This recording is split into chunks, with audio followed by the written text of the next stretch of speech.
Support for According to an Idiot is brought to you by Manscaped, the champions of below-the-waist grooming.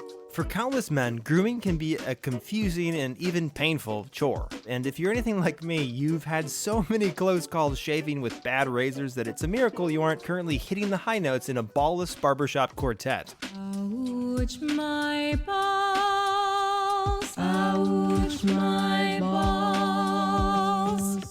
Don't let a misguided razor threaten your family bloodline. It's time to start grooming with confidence. Manscaped just launched their 4th generation trimmer, the Lawnmower 4.0. They sent me my own mower to try, and I give you my undying guarantee that this is the cleanest and easiest shave my body has ever experienced. Join over 2 million people worldwide who trust Manscaped. With this exclusive offer for you, you get 20% off and free worldwide shipping with the code IDIOT at manscaped.com. That's 20% off with free shipping at manscaped.com and use promo code IDIOT. Unlock your confidence and always use the right tools for the job with Manscaped. Thanks, Manscaped.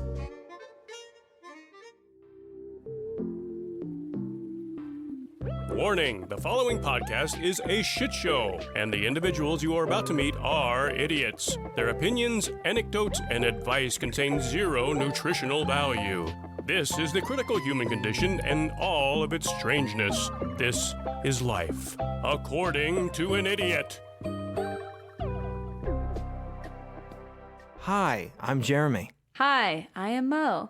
We're trapped inside this enigma of space and time, and our voices linger in the great unconsciousness. We're not physical beings, but we're more of an idea and existence that lingers in your own thoughts. We're kind of like gods. A little bit. A little bit like gods. We're like little gods. And you're listening to a mini-sode on this podcast, which we are trapped in, as we said before, according to an idiot. What are we going to be talking about on this mini-sode, Mo? So we're going to be talking about past life regressions. So we've been storing this content for quite a long time for past lives, and it's kind of been in that weird liminal space of like we've had it prepared, but also we've never like had the space or capacity to fully talk about it in the way that we wanted to. Right. And the last time that we tried, we realized that we took pretty much the exact same notes on it. Mm-hmm. So we don't really have the content for a full-length episode like we thought that we were going to. So we decided to do this weird Frankenstein version of a mini-sode where we both chime in, and it's not one of us dictating the full story. Exactly. So instead we will be talking over each other and confusing you. Right, and probably resulting to fisticuffs and a mud match of cheek... Of cheek what? Cheek smacking. I was going to say like ass smacking, like ass wrestling. Ass wrestling. What the fuck is that? Okay, so let's talk about past lives and past life regression. Mosif, what is past life regression? Yeah, so past life regression is the idea that you are able to recollect past lives that you've had. In your current form, your current consciousness, you're able to remember scenarios and things that have happened to you before because your soul is like reincarnated, essentially. Yeah. And you're able to tap into this knowledge that you have held on to before because your soul remembers it. But every time you're reincarnated, you forget everything that happened to you before. Mm-hmm. So the idea is to use hypnosis to recover these memories from your past lives or past like incarnations of yourself. So medical practitioners call these types of memories confabulations. Yeah. Or a memory error of fabrication or like distorted memories about yourself or the world. I feel like it's no surprise that the medical and scientific community is like, this is absolutely bogus. And yeah, the first line in my notes is, past life regression is a widely discredited form of hypnosis to recover alleged memories of a person's quote unquote past life. Yeah, I feel like it's important to add that little nugget to begin with, because I'm going to be kind of talking about it like it's a thing. And I feel like I need that little star caveat of like, most people are like, No, there's just like a lot of psychology behind like your brain creating these false memories. Yes. Because we have imagination as human beings that do. sometimes we like to tap into. And if you're being directed in these sort of like hypnosis sessions, your brain is going to fill in those gaps and kind of create something because you're being guided to create them. Yes. Basically. So what happens is subjects are put under hypnosis by someone who is ideally trained for it, and they ask the subject questions, and they answer while hypnotized to reveal events of the past. So these recollections are like indistinguishable from their own memories. So they see it as like their present self living out these things. And when they come out of it, they can recognize that that didn't happen to them. And so it must have happened to one of their past live versions of themselves. Right. So there's been like a lot of studies done on these kind of things, right? Like at the turn of the century when like all of that like mysticism and things like that was like very popular, and UFOs and aliens and all of that kind of thing. So we even talked about, what is it called when you had that person who could like find like craters and things on the moon and Mars? Oh, yeah. It's kind of not astral projection. That is astral projection. Okay. Yeah. So like Project Stargate, it's like that same kind of rule of thought where people were claiming these kind of like grand fantastical predictions and like fortune telling for a really long time. And like technology kind of finally got to a point where we would be able to test a lot of it, or at least like compare to like past historical notes. So a lot of research that was done were putting these people under the hypnosis, asking them the questions, let the people do their thing, and then afterwards comparing what their recollections were to like actual history to see like how accurate it was. And what they found were a slew of historical inaccuracies that didn't make any sense. And it very much was like, you know, from like movies and like TV, like how those depictions were of history that are, you know, obviously false if you know like the actual history and if you like do your research. But to these people, you know, like that was their version of what the past looked like. And so that's the version that they saw when they were under hypnosis. Right. So under like the hypnosis, they were thought to use bridging techniques from current life problems to bring past life stories into awareness of the current person. What does that mean? Just what you said before, like what is the bridging technique? So bridging technique is like using like unresolved issues from your past lives may be the cause of like someone's issues now. Okay. So they're analyzing these like stories and events that happened in the past life and maybe like some traumatizing things and how that could connect their soul, like their person now, and contribute to like different psychological mental illness type scenarios in like the present person. Yeah. You mean just modern medicine? Right. These are all real things. So there was a study done from Carleton University in Canada. There were patients undergoing hypnosis, and they told them afterwards, you are now in a different life, living in another life that you have lived before in another time.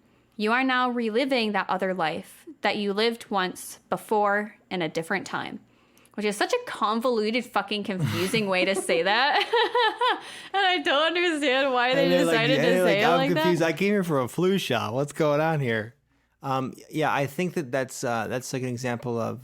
So were they doing that while they were under hypnosis? Yeah, so like while they're undergoing hypnosis, they told them, like after they were under all of this, right? So then they started asking them questions like, what name can I call you by? I want you to look down and tell me what you are wearing.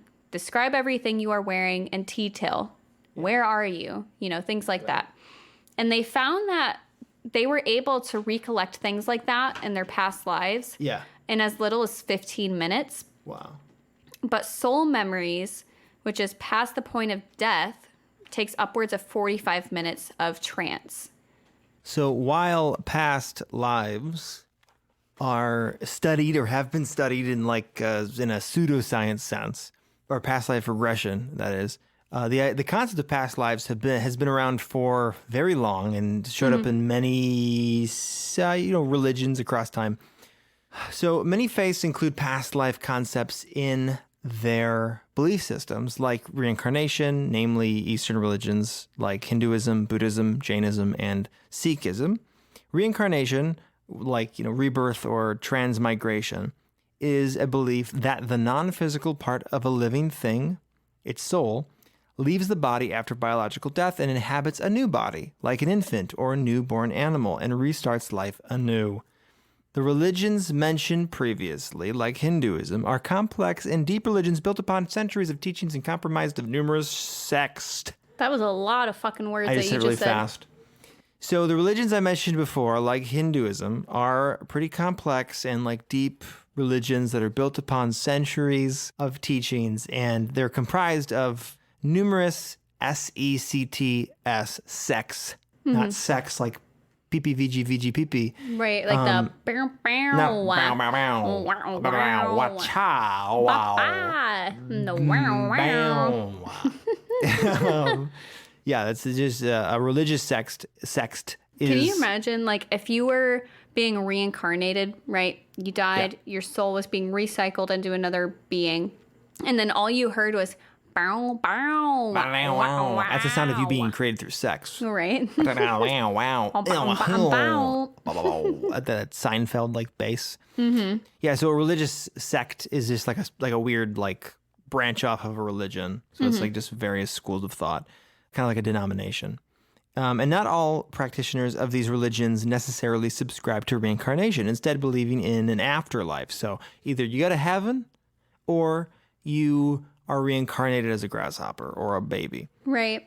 Or a baby grasshopper. In Hindu, I know that they kind of like described like their soul as being burdened with impressions of previous lives and like karma. Yeah. And kind of came up with the reverse birthing process of past life regression. And this was like used in yoga. It was called Prati Prasav, where you could like go back and relive parts of your past life to lighten yourself, basically. It's like a quick save. Yeah, which Go is back and interesting. access a quick save file and redo something. But yeah, the last thing that we want to do is generalize or misinterpret something as big as this, because these are like sweeping, multifaceted aspects of these religions. It's not just like, I am all of a sudden a grasshopper. I keep on using grasshoppers. I am all of a sudden, I don't know why. I am all of a sudden an ox. That's new. I'm an ox. I used to be a lawyer, and I died and I became an ox. What the heck? I got to go to the next bullet point. Even Plato. I'm like, I don't even know where you're going. Even Plato, and I'm not talking about the toy, I'm talking about the friggin' philosopher. Even Plato put stock in the concept of an immortal soul recycling itself through multiple incarnations, and that was way back in the 4th century. So this has always been around. As long as we've been around, and have seen death and birth, we've considered the idea that maybe we were something else before. So different religions view reincarnation in different ways. You'll often hear that karma, like you just said, dictates the state or quality of your next incarnation. That's like Hindus believe that's the thing. Some traditions believe that a human can be reincarnated as anything from another human life, an animal, an insect, or even a vegetable. Wow, Isn't that really? crazy? Yeah. Ooh. In Jain practices, rebirth occurs due to residual karma acquired throughout any and all lifetimes you've had. Good or bad karma attached to the soul can shape the next body. For example, an abundance of negative karma leads to a reincarnation into a creature of low spirituality and muted senses. So if you're a human and you're a bad person, you could be a vegetable. You could be an insect. Somebody who's not going to really get to experience life to the utmost degree, and you're going to be more like a creature of baser instincts. Can you imagine though, like with that idea, right? Because we have some like pretty nasty people on Earth. So if those are like, they barely scraped by enough karma to get like the human incarnation, can you imagine how fucking nasty the people were that are vegetables then? That's how true. nasty they were before. Yeah. Also like vegetarians. We're really doing the Lord's work. You're eating Hitler. You've I am. probably eaten Hitler. Probably. And Stalin. Excuse me, I burped. He's probably like cursed to be a carrot for like at least a couple 100 years. Yeah. Like, you don't get to be a human for a long time after the shit you did. Hitler was a vegetarian too, which is interesting. Wow. It's like he knew. That's how he grew his evil power. He feasted only on those who were bad in Oh past my God, lives. totally. No, absolutely. I like that idea. That's why every vegan is bad. I have always said that. I've said, like, every time I meet a vegan, I'm always like, you're eating Hitler, you're bad, you're a bad man. You're a stinky bad man. Stinky bad man. Or woman. Or just, I think all people, if you're bad, you're a stinky bad man. Stinky bad man eating vegetables. So the concept of nonviolence in Jainism, or I think it's called ahimsa, that's the nonviolent concept, extends to refusal to harm or kill any life form. Jains are unique in that they are largely against killing insects because even insects are reincarnated souls on their own cosmic pilgrimage towards spiritual awakening. So it's not that you're cursed to be an insect. You have to kind of restart. You have to try harder. Right. You have to endure this thing before you can ascend the ladder. According to their karmic theory, every soul has reincarnated as an animal, plant, or microorganism an immeasurable number of times before reaching the human incarnation. And time is an endless flowing loop with no beginning or end. So a cockroach in a truck stop bathroom could very easily be you or a loved one in their past rebirth. Wow. Interesting. Yeah, so a vegetable you're eating could have been you. Like, time is not linear like we see it. And a popular Jain motto is, all life is interrelated, and it is the duty of souls to assist each other. Wow. I like that. That's nice. In Jainism, I think is how you said it, they deal with 7 truths that deal with the soul and its attachment to karma. Right. So the 4th truth, I'm not going to say the names because I would butcher them, tells us that karma can stick to your soul. So it follows you, kind of like as you're saying, and kind of dictates what you'll be reincarnated as later on, depending on like how much karma you accumulate. And the 7th truth says that in order to be free from the cycle of rebirth and death, you have to separate karma from the soul. And to find what karma is attached to your soul, you partake in something called Jati Samaran, which is remembering past lives. Yeah, that is like that reverse birthing kind of process. Right. That's what we're talking about today, kids. One thing I thought was kind of interesting, sticking with like religion and mythology for a second, is forgetfulness and how that relates to this. So in Chinese mythology, the goddess Meng Po, who resides in the realm of the dead, is tasked with preparing souls that are ready to be reincarnated by wiping their memories. Meng Po serves old souls with an herbal drink known as the Waters of Oblivion, or the Tea of Forgetfulness. The tea induces permanent amnesia of all past life experiences. Chinese folklore includes legends of miracle births in which babies are born with souls that somehow avoided drinking Meng Po's tea, and as a result, the infants are born with the ability to speak, or more commonly, they have their past life memories resurface in early childhood. That's kind of like a cool thought. It's like my mind instantly goes to like, oh, someone died and they had something like very important that they needed to get out and say, but they weren't able to do it before they died. And so they refused this tea so that it could be reborn and spread this like message that they needed to. Yeah. And also from what I found, most popular stories of past life, whatever, regression, involve small children. Some of the most chilling ones. Like I read one about a boy. Did you hear about the one with the boy that thought he was a pilot? I don't think so. So there's a boy. I'm paraphrasing all of this, and so I'll try to leave like a link in the description about the actual like sources of these stories. But there was one of a small boy who his parents were like reading him a story or playing a toy with him and playing with toys, and there was a plane, like an old World War II plane. And he pointed to the plane and he called it some slang for what the fighter pilots used to call them. And he gave them actual correct technical names to these parts of the plane. And then he starts talking about how he had a sister and wake up from nightmares talking about falling from the sky on fire. Wow. Yeah. And they were able to trace back to like his name and find his sister.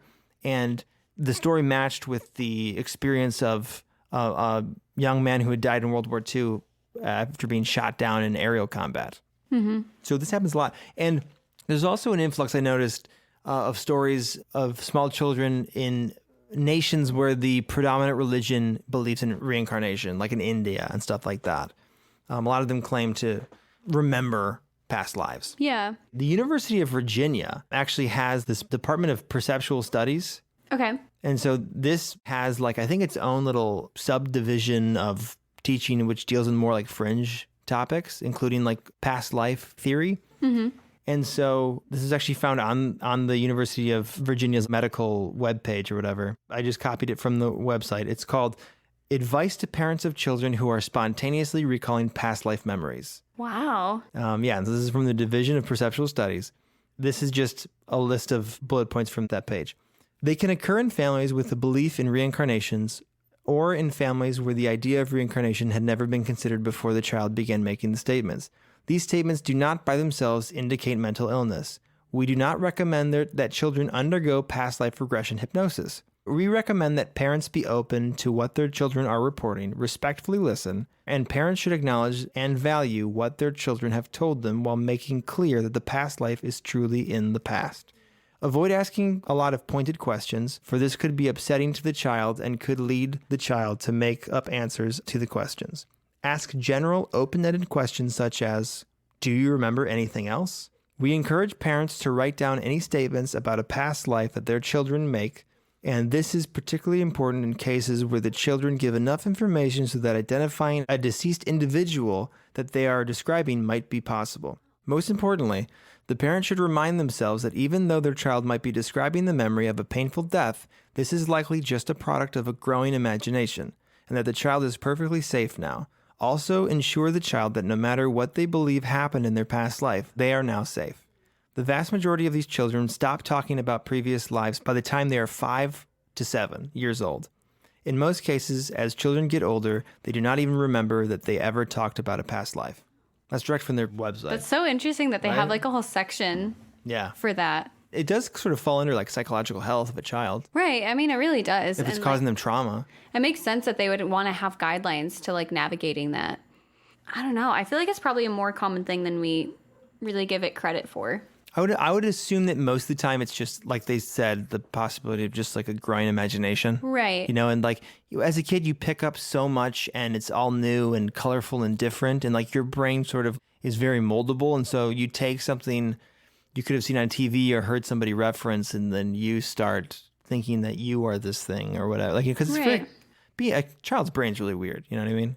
I guess it makes sense, like, how it would have, like, such a prevalence in our culture now, because there was such a rise of spiritualism with, like, seances and other methods of contacting departed spirits, you know, in, like, the 19th century, and kind of having that in, like, the household and kind of having that freely talked about. It's kind of, like, more of an accepted idea than I think it would have been a long time ago. It's true. There's been, like, a lot of books that have come out and more of the modern last like kind of 100 years or so talking about this kind of thing. There's this guy named Alan Kardec who wrote 5 sets of books to explain the lessons of incarnations. There was hypnosis is said to have been developed by A.R.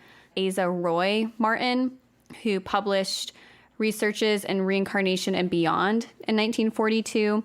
And in 1952, Brittany Murphy, it was a case who involved a housewife, Virginia, who was under hypnosis and recounted memories of an Irish woman named Brittany Murphy. Okay. So there's like all of these big stories. A lot of people are like loving spiritualism, and it's kind of like gaining traction and money and everything, right? So people are like wanting to talk about it more and kind of perpetuate that. So it makes sense to me that it still kind of would have like a lot of prevalence now. Yeah. It's also at a time when there's more of a focus on the self. We're becoming a more secular society. And so there's this idea of like, who am I? I have to be something special, this, that, and the other. You know, spirituality is more malleable now. Literature is more woo-woo and more metaphysical and weird. Mm-hmm. But I think that following that chronologically, a significant book in more of an academic sense was this book called 20 Cases Suggestive of Reincarnation. It came out in 1966 and was written by psychiatrist Ian Stevenson. In this book, Stevenson details 20 cases in which he personally investigated young children who reportedly began spontaneously recalling past life information. Stevenson's approach followed a conventional pattern. Step 1, a small child around 2 to 4 years old began talking to parents or siblings about past life memories. Step 2, The child becomes obsessed with reconnecting with things, places, and people from these memories, often demanding their current family let them return to their former family or community. And then step 3, if the child's claims are consistent and persistent for several years, the parents typically pursue some form of verification. Sometimes, if possible, the child's family seek out individuals directly matching the child's memories and descriptions. In cases where the child's past and present families agreed to meet, the child would meet with their suspected past life families, who would typically ask the child if they could recognize people, objects, or locations from their supposed former life. So Stevenson controlled his investigations by collecting reported cases and choosing the most viable claims to investigate. Stevenson then carefully questioned the child and their family, located the family of the believed deceased person the child claimed to be, verified that no communication had previously taken place between the two families, and prevented any further info from being passed between them. Lastly, Stevenson would collect info about the deceased from their family, as well as additional private details that even their family were likely unaware of. Then he would test to see whether or not the child could verify all collected information. Stevenson's work has received almost equal positive and negative receptions from academia and critics. Many of the cases involved children from places like Sri Lanka and India, where reincarnation is a popular belief, also which can easily influence them to think that they're reincarnated. Also, certain indigenous peoples of North America, whose spiritual beliefs included reincarnation. Even extra suggestive, the child would have been more likely to have been exposed to the concept earlier. Stevenson is the one who actually founded the Division of Perceptual Studies at the University of Virginia. I also, while researching this, I found this interesting clip from this old segment on 2020. It was this coverage of people undergoing hypnosis to confront and treat irrational fears and phobias because they were led to believe, or they believed naturally, that phobias come from past life trauma. So if you're afraid of germs, maybe you lived through like the Spanish flu. Right. To encapsulate all of this, the opposite view of this, the contrarian opinion, is that vulnerable people are put under the care and guidance of unqualified people. Yeah. These children, these people that are mentally distressed, whether it's phobias or a child that's just scared and whatever, their parents take them to a doctor who believes in this stuff. Right. You know, that is as much as we want to believe magic exists, there is the very, very likely possibility that it is just impressionable people, whether they're children or otherwise, either manifesting this on their own or being really suggestive and being shaped. Yeah, because I think we've talked about it before, but there is this like whole psychology of cryptomnesia. Yeah. Which is like you have these narratives created by like subconscious or like by outside people using like an imagination or like forgotten information or suggestions from a therapist, where you create these false memories from like all of these outside forces that you believe to be fact. Yeah. Which I think is really interesting. And I actually did a past life regression hypnosis. Did I tell you that? Yeah, there's that video that went around, right? That people Yeah. I think I sent it to you. Yeah. I think you did it like a long time ago or something. I did it while I may or may not have been under the influence of illicit substances. And so when I did it, because the whole thing is like you listen to this guy sort of guided, it's like guided meditation. Yeah. And he sort of asks you these questions and you try to took go pretty there. detailed notes of like what the entire thing is like. Yeah. Okay. So I'll like go into exactly like how it was too. All I got was that I did see flashes and images of like me being like a Mongolian soldier, but I'm pretty sure I was just imagining, I was taking my information from Mulan. That's honestly my 100% belief. I love that. So. Yeah, I also, like I had some images as well. I'm pretty sure I wrote them down. Okay, so first of all, the video that I watched was by a guy named Brian Weiss. It's Weiss. I just found it on like YouTube. And it's a 30-minute directed hypnosis. So he stated that like about 50% of people will have an experience with this type of guided hypnosis, which I thought was interesting. He like did polls at the end with the audience that kind of ended up being about accurate when he did it. So how he kind of got you into this hypnosis trance, whatever you want to call it, is it had like this very mellow music, kind of monotone and just relaxing, I guess. And he would say things like, you're going deeper and deeper, This is very healthy and safe. And just things like that over and over. This is very good for you. This is very relaxing. This is very healthy for you. You're going deeper. This is safe. You're going deeper. And like over and over and over. And I remember like I was like legitimately really, really trying to do this. And I was just getting so fucking annoyed by this guy. I'm like, this sounds not safe because you're telling me that it's safe and I don't trust you. Yeah. I remember that being like very clear. And he did one of the things I fucking hate the most when people are doing things like this. He was like counting down from like 10 to 1 or like 5 to 1. You know, like 5, 4, 3, 2, 1, whatever. But he always talked through it. So it was like hard to actually visualize anything and it made annoying. Yeah, and so I vaguely remember like, this because I used the same video when I was doing it. Yeah, he'd be like, 5. Everything's dark, right? On 5, you're going to visualize this. On 4, you're going to visualize this, whatever. And I was like, okay, cool, I got it. Let me do it, please. I'm going to do it. Yeah, and he would go, 5. Everything's dark.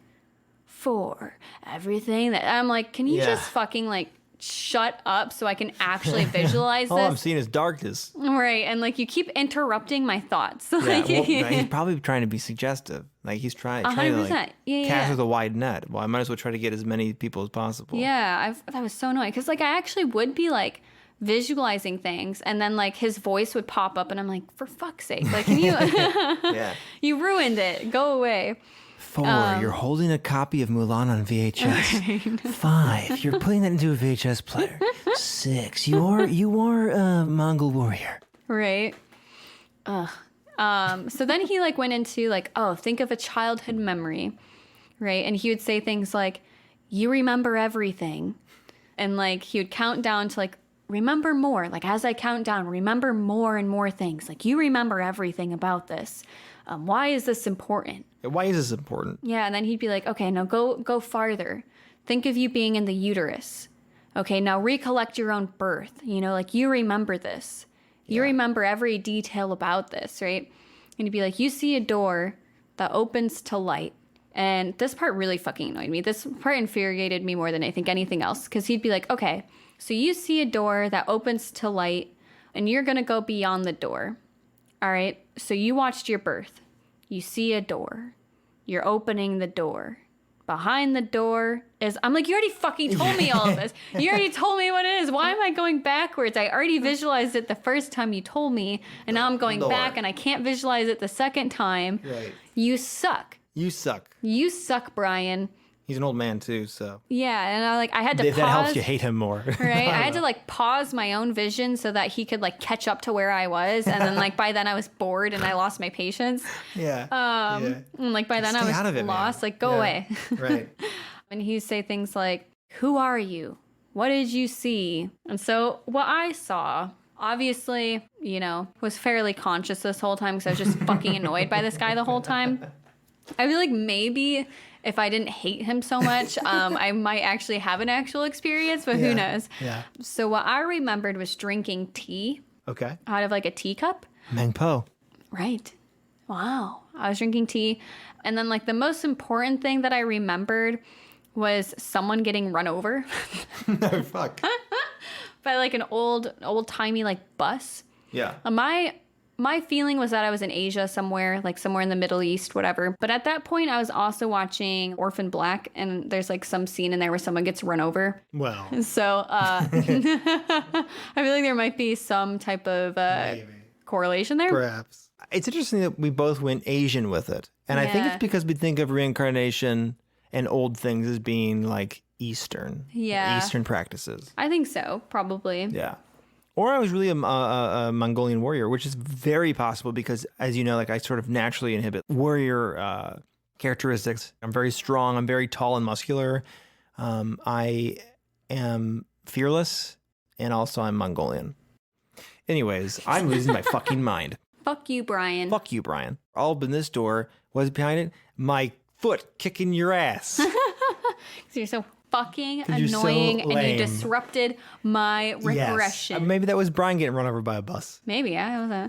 So if you decide to do this, I would be very interested, very interested if someone else decided to do this, if you have a good experience. Yeah. Because we have like a few thousand people who listen to like every episode now. So let's say 10% of you decide to do this. If it's a 50% accuracy, we should get a lot of feedback from quite a few people on this, if this worked or not. And then we'll know if it's legit. Write into us at accordingtoanidiot@gmail.com. Tell us your experience. Tell us what you think about Brian. We'll leave the link to the video in the description of this episode. Right. I acknowledge I'm a very judgy person occasionally. So, like, maybe I was too hard on him. Maybe you'll have a great experience. All the power to you. Yeah. I would love that for you.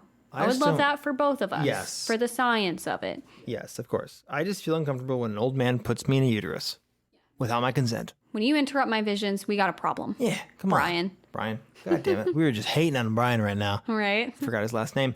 All right. Well, I think that just about wraps up this little taste, dipping our toes in the waters of oblivion.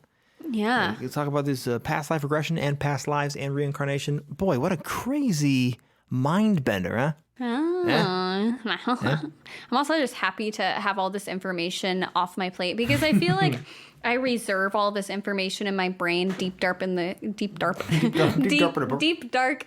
crevices until I can talk about it on the podcast. So I feel like I have a bit of a relief now. Right, because as soon as we do these episodes, I'm sure you're the same way. I just dump all of this information from my brain. I remember none of it. Yeah, I remember none of it. And so like sometimes I'll go back and listen to our old episodes and I'm like, oh yeah. It's kind of bizarre. Or it's the complete opposite where I'm like, wow, that's really interesting. I had no idea. I'm like, it's me presenting this information. Yes. And I'll have, people will email or like some of my friends will listen. They're like, oh my God, that was really crazy. Like, what was that thing that you said? I'm like, listen. I don't remember anything you're talking about. It's a fever dream. Yep. Don't ask me anything. I don't know. I scribbled all that onto lined paper at 4 a.m. and then I recited it into a microphone. Right. I think that's the best way to describe our podcast. My best note-taking mood is when I'm like paranoid and sleepy, and I think I'm tapping into some arcane knowledge. Yeah. Like you find that one website, and then you spiral. Yep. And you start foaming at the mouth and start barking at the moon. Hell yeah. Well, thank you guys for listening to that. Just as a fun little reminder, we do have a Patreon now, and this was one of the options on our poll as a future episode idea. So if the thought of voting on future topics tickles that little brain of yours, maybe makes your heart a flutter. They don't have little brains, they got big brains. Big brains. Feel free to become a member of our Patreon. One of our tiers allows you to vote on future topics or give suggestions for things that you want to hear about. We also have ad-free episodes and early access episodes if that's something that tickles your fancy as well. And as always, you can find us on social media on our Facebook or Instagram at According to an Idiot or our Twitter at Idiots Accord if you want to stay up to date on when new episodes come out. You can also send us an email at accordingtoanidiot@gmail.com if you end up doing this past life regression on your own, or you just have different feedback, advice, you want to say hi, any of that fun stuff, feel free to shoot us an email. If you really, really like us a whole lot, you could leave us a review on iTunes, and we will read it on our full-length episodes. And it also helps other people find the podcast and lets people know that it's like a kind of quality production. A little bit. Yeah. Because it's like, hey, people talk good about it. Yeah, it's like, hey, most people seem like this. It must be all right. Must be okay. And also, like, once in a while, there's a guy who's like, you guys fucking suck. I hate you. Right. Jim from Ohio. I still remember, I think of Jim from Ohio often. And I don't know why. That's what he wanted. That's what he wanted. Fuck you, Jim from Ohio. Fuck you, Jim from Ohio. If you want a legacy like Jim from Ohio, leave us a review on iTunes. Well, cool. I think that leaves it. I think it leaves it. Well, thank you for listening. And I will see you in time. I love you.